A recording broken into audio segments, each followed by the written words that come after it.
Assalamualaikum warahmatullahi wabarakatuh. Perkenalkan, saya Nabila Fitriyanti Putri Wijaya dari Prodi S1 Gizi semester 1.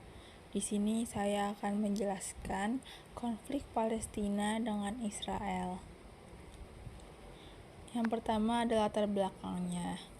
Awal konflik Palestina dan Israel terjadi pasca Perang Dunia I, di mana Inggris sebagai pemenang Perang Dunia I memberikan wilayah kepada bangsa Yahudi melalui Deklarasi Balfour tahun 1917. Dari peristiwa ini, bangsa Yahudi menganggap bahwa kawasan Palestina adalah tanah air mereka. Di lain pihak, masyarakat Islam Palestina memiliki pendirian tersendiri terkait permasalahan klaim wilayah. Dalam buku Timur Tengah dalam Pergolakan tahun 1982, karya Kirdi Dipoyudo, masyarakat Islam Palestina menganggap bahwa Inggris memaksakan pendirian negara Yahudi di kawasan Palestina yang bertentangan dengan keinginan mayoritas masyarakat Palestina.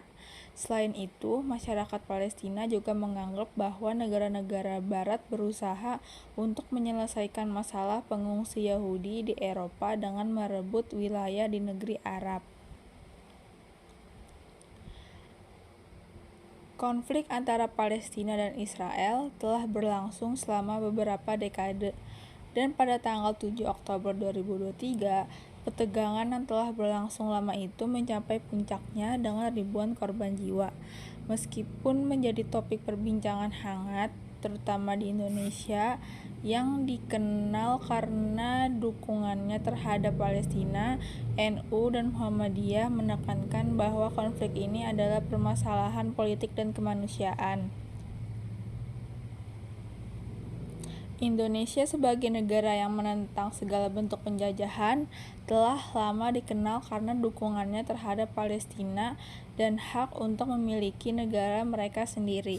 Pemerintah Indonesia juga telah konsisten mengutuk pendudukan Israel atas wilayah Palestina, termasuk tepi barat, jalur Gaza, dan Yerusalem Timur, serta pembangunan permukiman Israel di wilayah-wilayah ini. Indonesia secara konsisten mendesak Israel untuk menghentikan tindakan-tindakan yang menghambat proses perdamaian. Selain itu, Indonesia secara berkala juga menjadi tuan rumah pertemuan penting yang membahas isu Palestina, seperti KTT OKI.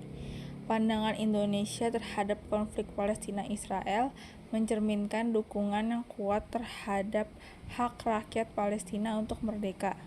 Pemerintah Indonesia telah mendukung berbagai inisiatif dan upaya internasional yang bertujuan untuk mencapai perdamaian yang adil dan berkelanjutan antara Palestina dan Israel. Selain itu, Indonesia telah berperan sebagai mediator dan pendukung perdamaian dalam upaya untuk menyelesaikan konflik tersebut. Dukungan Indonesia terhadap Palestina ditunjukkan dengan tidak hanya menutup hubungan bilateral secara formal dengan Israel, tetapi juga melalui keputusan-keputusan teknis lainnya, seperti menolak kedatangan tim sepak bola nasional Israel dalam ajang Piala Dunia U20 2023, meski imbasnya Indonesia batal menjadi tuan rumah ajang internasional tersebut. Upaya-upaya untuk menyelesaikan konflik Palestina-Israel telah ada selama puluhan tahun. Di antaranya, Perjanjian Oslo pada tahun 1993 antara Israel dan Organisasi Pembebasan Palestina atau PLO, serta perundingan Camp David pada tahun 2000 yang hampir mencapai kesepakatan tetapi akhirnya gagal. Selain itu, banyak negara dan organisasi internasional telah mencoba berperan sebagai mediator dalam konflik ini, termasuk negara-negara Arab, Amerika Serikat, Perserikatan Bangsa-Bangsa, dan Uni Eropa. Meskipun upaya-upaya ini telah dilakukan, konflik Palestina-Israel masih berlanjut. Tantangan besar meliputi masalah pembangunan permukiman Israel keamanan Israel, hak Palestina untuk memiliki negara mereka sendiri, dan upaya untuk mencapai kesepakatan yang dapat diterima oleh kedua belah pihak. Lantas, apa yang bisa kita lakukan sebagai warga negara biasa? Yang pertama, meningkatkan kesadaran. Sebarkan informasi dan kesadaran tentang konflik Palestina-Israel melalui media sosial, blog, atau dengan berbicara dengan teman dan keluarga. Yang kedua, mendukung organisasi kemanusiaan. Banyak organisasi kemanusiaan dan amal bekerja untuk membantu rakyat Palestina yang berdampak konflik. Yang ketiga, mengambil bagian dalam kampanye dan petisi. Banyak kelompok advokasi dan organisasi bekerja untuk menggalang dukungan dan tindakan melalui kampanye dan petisi online. Yang keempat, menghubungi perwakilan pemerintah. Mengirim surat atau menghubungi perwakilan pemerintah lokal atau nasional untuk menyampaikan keprihatinan tentang konflik Palestina-Israel. Yang kelima, boikot produk Israel. Beberapa aktivis mendukung boikot terhadap produk Israel sebagai cara untuk mengekspresikan ketidaksetujuan terhadap tindakan Zionis Israel. Yang keenam, partisipasi dalam demonstrasi damai.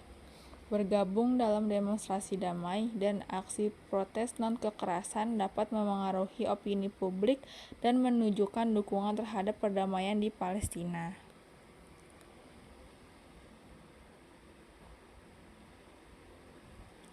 Sekian dari saya, kurang lebihnya mohon maaf. Wassalamualaikum warahmatullahi wabarakatuh.